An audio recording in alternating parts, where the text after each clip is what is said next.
All right, guys, good morning. Chuck Mitchell back with you again. If you guys haven't seen the video I did yesterday about Hyliion and kind of changing directions with things, give that a watch.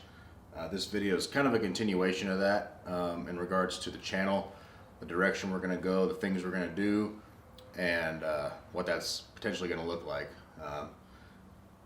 The channel is going to get rebranded, already has been as of the making of this video. It's now called CBM Outdoors. CBM being my initials, and outdoor basically being where the content's going to be taking place at, and kind of what the general direction of things is going to be. Outdoors meaning maybe motorcycle stuff, maybe some vehicle stuff.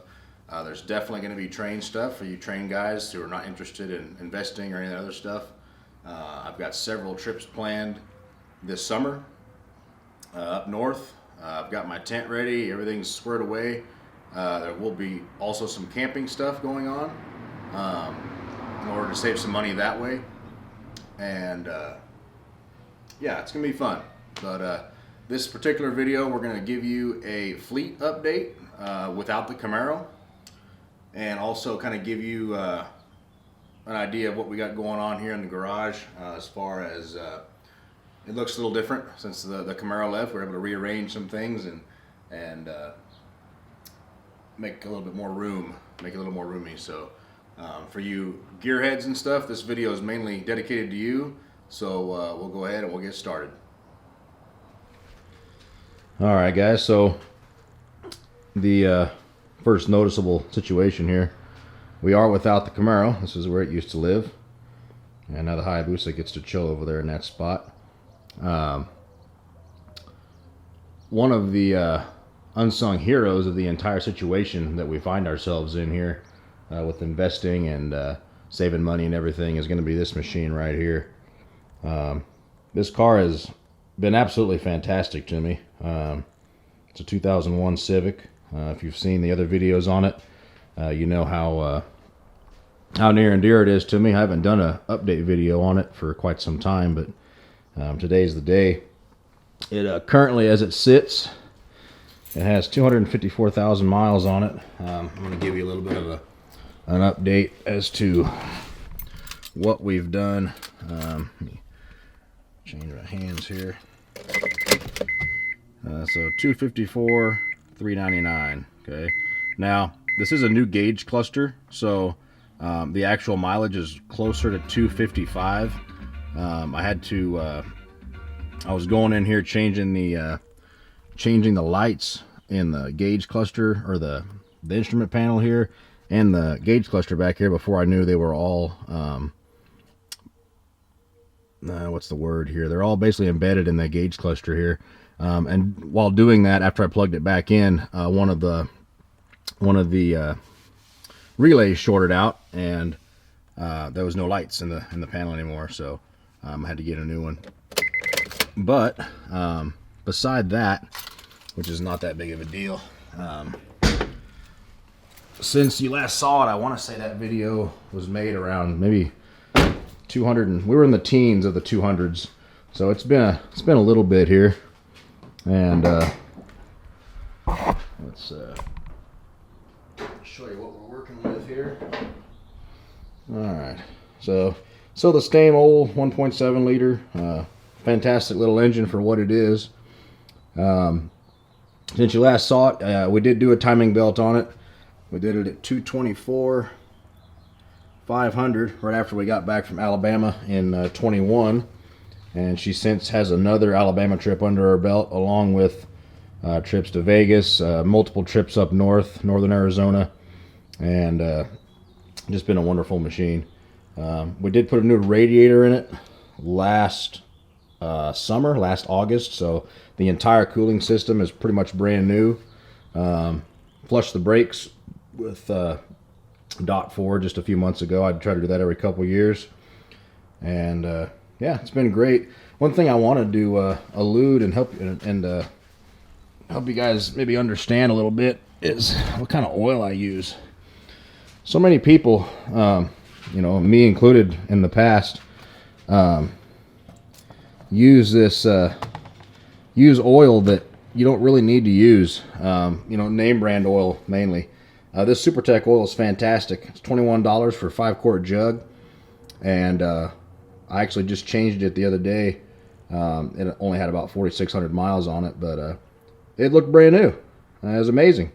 I also use this, pardon my little lack of space here, I use this motor oil additive from a company in Kansas called BG, and this is a full synthetic additive here. It's a friction modifier that helps you get more out of your actual oil than you would normally. Excellent product. Like you said, I've got a collection of it over here. And additionally, with the oil, we're also looking, and we've been using these SuperTech oil filters for quite a while now. I switched it over to full synthetic last summer before I went to Alabama, and it's been fantastic. No leaks, nothing crazy. And these filters here versus a Wix filter, you're looking at about $6 for one of these currently at Walmart, and a Wix filter is going to run you about $13, and you're really not getting any better quality. I was kind of skeptical at first, but I did run. I ran these for a good period of time, test them out, and they exceeded all my expectations. So that's what we use now, and pretty much everything we can find one for. But yeah, this SuperTech oil is fantastic stuff. Stop wasting your money, guys. This is excellent quality stuff. Most people are not aware that oil has to go through a lot of stringent requirements in order to excuse me, get this gas can out of the way here, in order to be marketed. So there's nothing wrong with it at all. It's fantastic. It's about $5 or $6 cheaper than a Mobil 1 can, and really just as good. So that's the Honda. Like I said, great little car. I rebuilt the front end under it since you last saw it. It's got new ball joints. It's got new lower control arms, new swing arm. I can't think of what the name for them is, but sway bar end links. It drives like a champ. The interior here, like I said earlier, still looks pretty good. It's a well-used machine, but it's also well taken care of. So that's the Honda, guys. We're gonna move on to the Busa now. This is really the only other update video for the Hayabusa I've done. There's not much to say about it. It runs the Mobil 1 1040 4T. I did take the baffles out here, so it's a little more throaty of a sound, which is it does sound good, especially when you accelerate and then you decelerate after you're cruising. It's got about just under 1,900 miles on it, or no, just under 2,000 miles, pardon me. So it's going to hit 2,000 miles this week, back and forth to work, and it's been a great machine. I lube the chain every couple weeks, and it hasn't given me a lick of trouble yet. So I did go ahead and do the brake fluid here. I'm not sure if you can really see it, but it's nice and clean. Clutch fluid also nice and clean. And then to get to the rear brake cylinder, you got to take off the cowl back here and everything. Kind of a pain in the ass, but totally doable. Let me see if I can zoom in on this stuff over here. But anyway, that X-Star Suzuki coolant and the Mobil 1 Racing 4T is what I use in the bike. And then based on how much I ride it, I should only have to really mess with that every year or so. But what an excellent machine. Like I said, you can see see how close we can get here. Chain's in excellent shape. It should be for only having 2,000 miles on the entire bike. But no, it's a great little machine, and does the job for us. So let's see here. The truck out there, there's really not much to say about it. Let me bump up the aperture here. There we go. It Only thing I've had to do to it is I had to rebuild the carburetor last year. It started leaking after several years, and sometimes that's just how it works. Still runs like a top. It is obviously getting old, and it's got its cancer spots, which will eventually get taken care of once we have the money for it. But no major updates on that. I run semi-synthetic oil in it, high mileage oil. Never really had a problem with it. It's going to need a set of tires at some point, but we'll wait to cross that bridge until we need to. Otherwise, guys, that's really the main principle of the video here. If you guys want to see more Hayabusa stuff, let me know, and we can definitely accommodate that. I don't foresee myself getting any additional vehicles anytime soon. I'm going to stick with these two as my primary modes here, and the truck is my backup. I don't foresee having any major issues. I've replaced a lot of stuff on the old Honda here, so she's been a good one for me.